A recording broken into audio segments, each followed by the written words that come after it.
Ladies and gentlemen, your hosts, Lorelei and Space Deviant. Office Space, Matrix, and Fight Club. These movies were more than cultural touchstones. They were the cry of a generation suffering silently in cubicles. Neo, Peter, and the narrator are all beholden to the system, selling comfort through consumerism. But there's a problem with all three of these movies. They reveal the bars of the prison, but never the key. By 1999, the paint was starting to chip on the shiny promises of corporate America. True meaning was replaced by mindless meetings and meaningless metrics. In Office Space, Peter Gibbons is proto Jim Palmer, bored, frustrated, and completely unfulfilled. As satire is absolutely on point for office life. But Peter's rebellion is just apathy disguised as enlightenment. I don't know any blue-collar tradesmen who would consider themselves entirely free of the system. Feel-good hypnosis breaks society. In The Matrix, the agents act like a devouring mother for the plugged-in population. Now, Morpheus represents the masculine drive for autonomy. He's the guiding hand that takes Neo from childish ignorance into adult knowing. And the Matrix is a brilliant metaphor, but it's entirely surreal. Not the concept of the Matrix itself, but the moral mechanics. You're saying we can't replicate Neo's escape through white rabbits, red pills, or green computer code? Well, I'm willing to try. Fight Club is a masterpiece of emasculation. The narrator is trapped, and Tyler Durden becomes the philosophical teeth he uses to chew through his own leg. But Tyler's vision of anarchy is just as hollow as the system he defies. Fight Club taps into a very real hunger men feel for purpose and strength. But Tyler's way of thinking, it leads to nihilism. He gives permission to tear down, but no guidance on how to rebuild. All of these films showcase dystopian worlds bereft of healthy masculinity. The irony is, men were never the problem. They're the solution. What? Men aren't meant to escape the system? Nope. I believe that men are meant to grow strong with mental acuity, spiritual fortitude, emotional resilience, and physical strength. To take that bent rod of ethics from the core of the crumbling pillar of civilization and foist it into the fire until it glows orange with renewal, then pound that crooked rod at the core of our social contract between the anvil of individualism and the hammer of truth, until it is again straight and true and strong enough to steady the foundation of the greatest civilization in the history of the world for another 1,000 years. All right, preacher. Time to step down from your podium. If I had to tie them all together, I would say it's you can't run away from oppression. You have to fight. Your oppressors will never hand you the keys. That's my point, is that none of these movies actually give you the keys. And when you say fight, what do you mean? Because Fight Club, all they did was fight. The problem is, what kind of fight are you actually wanting? I'm saying that it's the structure. It's more self-discipline. It's not throwing fists. All of these guys were good at throwing fists. What I'm saying is that that as is per normal, these actually have character growth. They actually follow those of any good story. Agree with you. All three of these movies are wonderful movies. And it's that self progression, that character progression. And all three of them are a part of corporate oppression, which is what I'm saying. Yeah, what I'm saying is, even though all three of them pretend to give you to be, down with the system, not a single one of them actually outlines what you need to do to free yourself of the system. I think the Matrix makes a good play at it. I think they laid a little bit of the foundation. They could have actually went down and just actually delve into the truth of the universe a little bit. They did the best they could as much as they were willing to. They tapped on it. And then they tapped on it in the next movie, the second movie. They tapped on it. And then they stepped away. They completely changed it. They never touched back on it. Second movie was useless. They never touched on the third movie. They never touched back on what they had started to. And fourth movie was just completely. It could have. Say they had the potential. What it could have been. Woulda, coulda, shoulda.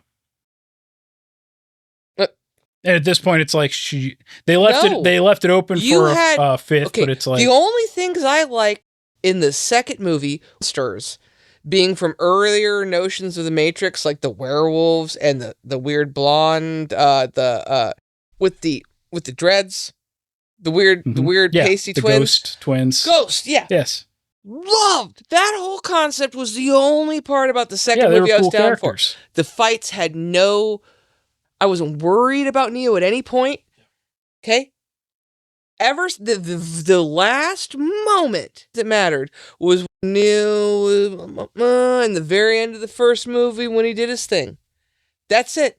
Because it went off into La La Land after that. It was shtick and nonsense. Well, he came back from the dead and then he was Jesus, essentially. But if they had married the Jesus concept, if they had gone to me. Yeah, they kind of tried to go into it. That was their main. They pussyfooted.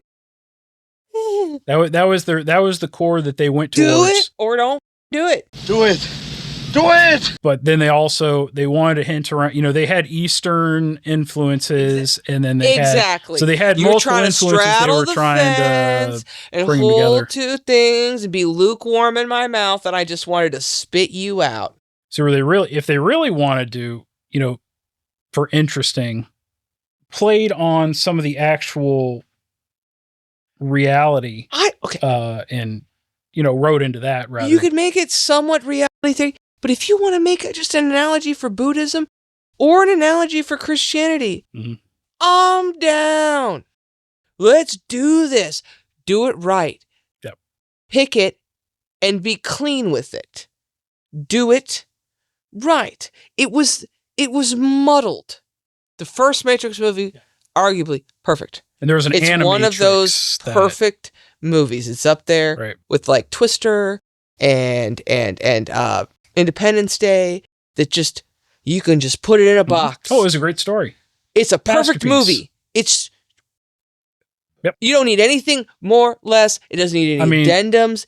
You can just boop. Probably top of the century. It's one of the top ones, I would say.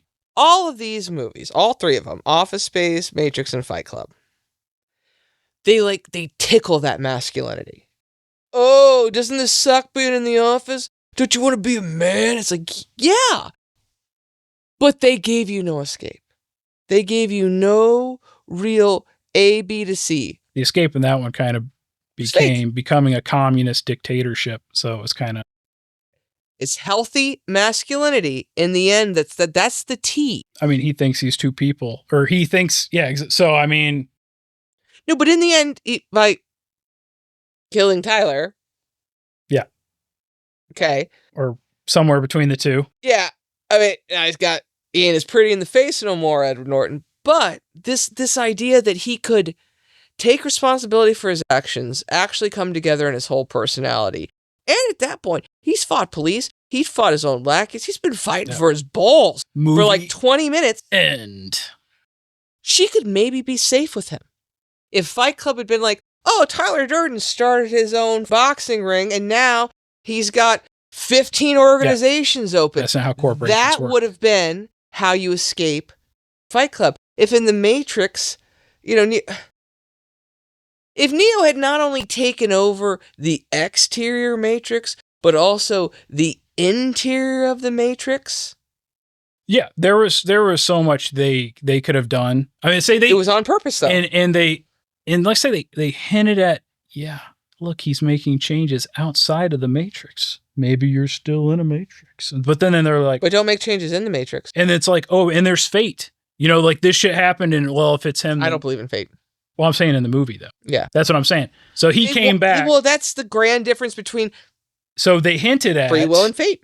That's what I'm saying. They're hinting at some outside influencer being, inside of another. The whole thing in the Matrix was this concept of fate. Oh, you're going to break that glass. Oh, fate, you'd have done it anyway. Choice. Is it really your choice? Is it really a choice? I hate that way of thinking. Now, talk about an emasculating notion. Oh, all your choices are pre-chosen, so you can't do any choosing. That just makes me want to, light a cigarette and put it to the floorboard and be like, all right. Well, let's see how fast this son of a bitch will go! Because it's going to be rough for all of us. Just moved away from it a little bit, by the end. But there was such shit writing in general in those movies. It was not. They're not even worth talking about. The third movie. There is a fourth movie. I mean, fourth movie's hardly a movie. It was a Warner Brothers satire. It's like the light. It's that how everything's filmed on a green screen now and looks like horse shit because it's boring. There's no shadow. There's no real light. There's no depth. There's no passion. It's like the Matrix was the start of that. I look at that scene on the staircase that should just knock my socks off. And it's like, I'm not worried at any point that Neo's going to get killed. Are you? Yeah. For that one, the problem is their only real outside enemy to them was then the machines that were knocking at the door. You made it boring. So you dehumanized it, and now you've kind of made it boring. Yeah. And they tried to make it where what's his name? Smith was starting to, come out of the Matrix. So they were trying to. If you had made Smith a good guy, if you'd actually turned him into some kind of true demigod and partner to Neo in a way Neo couldn't be. Mm-hmm. But starts out as a devil. You know what I mean? For the whole second movie, he's played as a devil, but then he ascends and he's going to truly create a Matrix that's better for the people so people aren't miserable and actually makes them happy. They could have totally written it. So it would have been very interesting. And then it could have been the other elements. Blah, blah, blah, blah. You could have a truly philosophical... Yep. First movie so philosophically enlightening. It spawned a decade of movies and writing and film and just... I just want someone to tell me a story, to know what they're going to tell me all the way through, and then beginning to end to it. Just be consistent. You feel like you're part of the journey and you're with the characters and you experience what they experience, have emotion for them. Yep. First Matrix, I feel my feelings. Mm-hmm. I don't feel them for any of the other ones. Fight Club. Again, talk about a disappointing movie in hindsight for the actual legacy it leaves.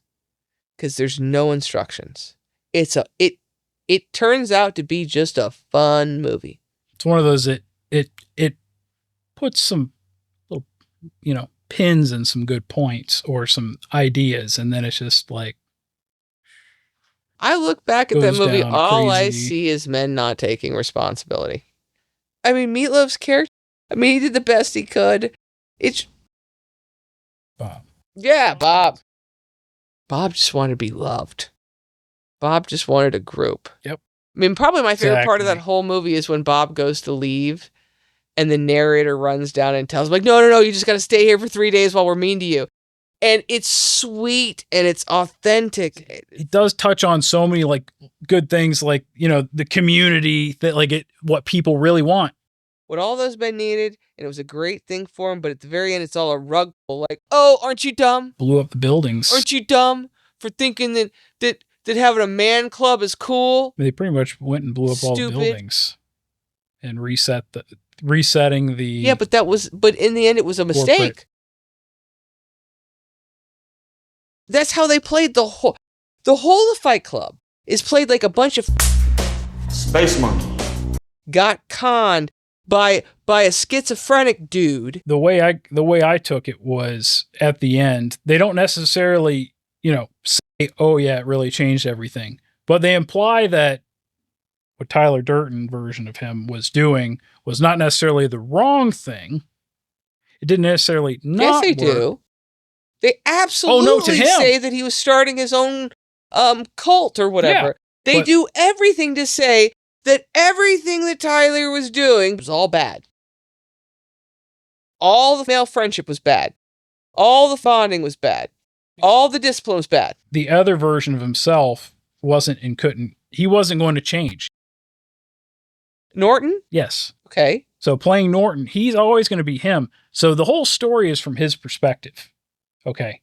Even the purview, how are we looking at it this is all from his perspective, and he hasn't changed. But Norton does change. Norton changes because of... Not really. Because he doesn't agree with himself in this conflicted, split personality, shoots himself in the head. And we don't really get a full,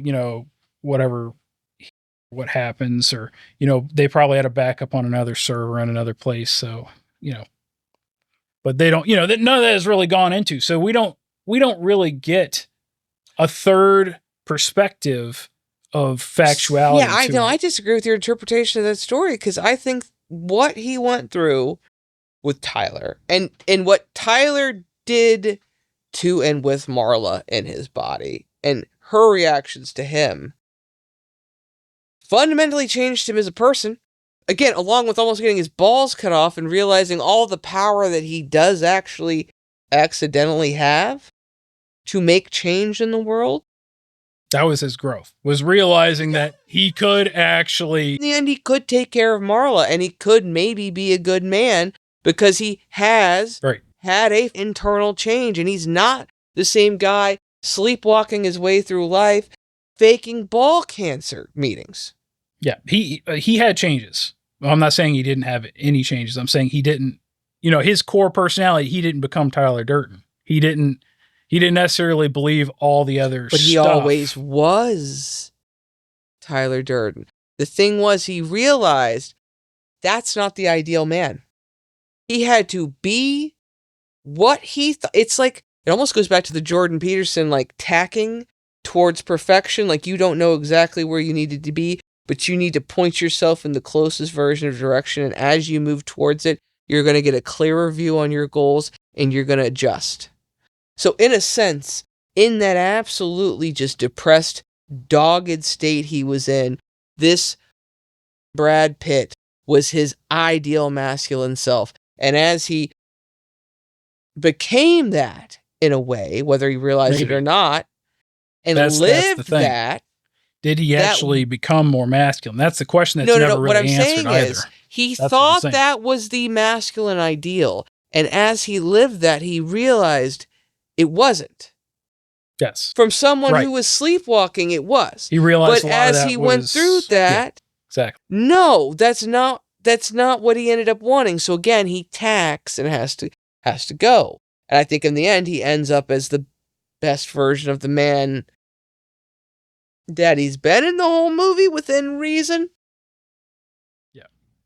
Hard to say because that movie ends like... But it's still growth. He's growth. He's made a hard choice. He did something. Whether or not he protected intended Marla? to or wanted to. He tried to protect Marla, and then he did protect Marla in the end. Yeah. And then he took out Tyler. No, I love that joke of we didn't know in 1999 that it was peaking, but turns out it was. So nothing's really changed since 99, even still. Yeah, as we used to have privacy back in 1999. America, built to last. Yeah, that's right. No, that's right. They be flying that flag all night. Red, white, and blue. Thank you for joining us here today. We really do appreciate your time. I'm Lorelei, and this is Space Deviant. And together we are Southern Fried Cinema Siblings. And remember, most important story is the story you tell yourself, so. Make it a good one. Oh. You're still here, are you? Well, why don't you make yourself useful? Click the share button. Click the subscribe button. May as well go ahead and click for the next episode, too.